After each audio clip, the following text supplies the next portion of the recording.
Bonjour, bienvenue sur jean-pierre-villade.com.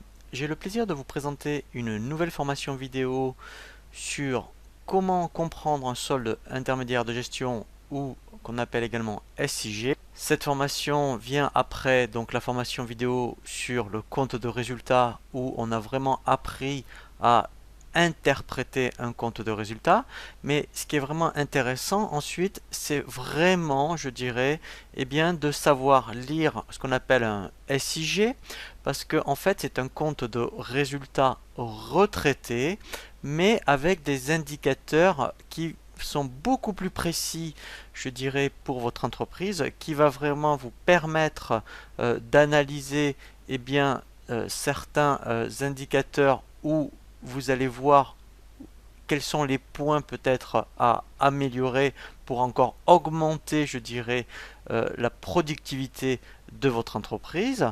Nous allons voir donc au niveau de la formation sur le SIG. Nous verrons comment se présente donc un solde intermédiaire de gestion que fournit tous les logiciels de comptabilité. Donc ce qui est intéressant également, c'est que cette formation est valable quel que soit le logiciel de comptabilité que vous utilisez.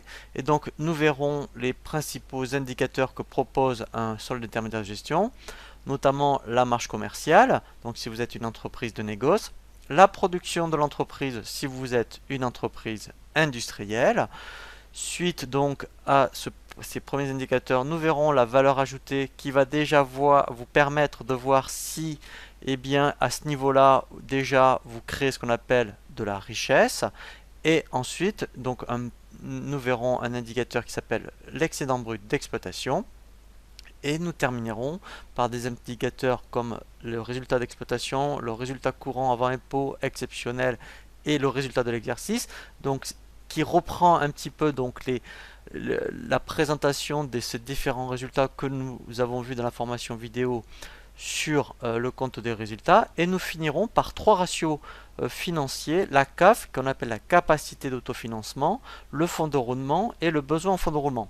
Par contre, cette formation s'adresse vraiment à des personnes, je dirais plutôt des entrepreneurs individuels ou des TPE, puisque c'est vraiment une formation très concrète et qui est vraiment expliquée de façon, on va dire, moins comptable que par rapport à un expert comptable qui, quand il va vous présenter ses documents en fin d'année. Alors, ça vous permettra aussi également donc si après, lorsque vous êtes reçu par votre expert comptable en fin d'année qui vous remet ce qu'on appelle des documents de synthèse comme le compte de résultat, le bilan et les SIG, de mieux comprendre les explications que vont vous présenter vos experts comptables lorsqu'ils vont vous remettre donc ces différents documents.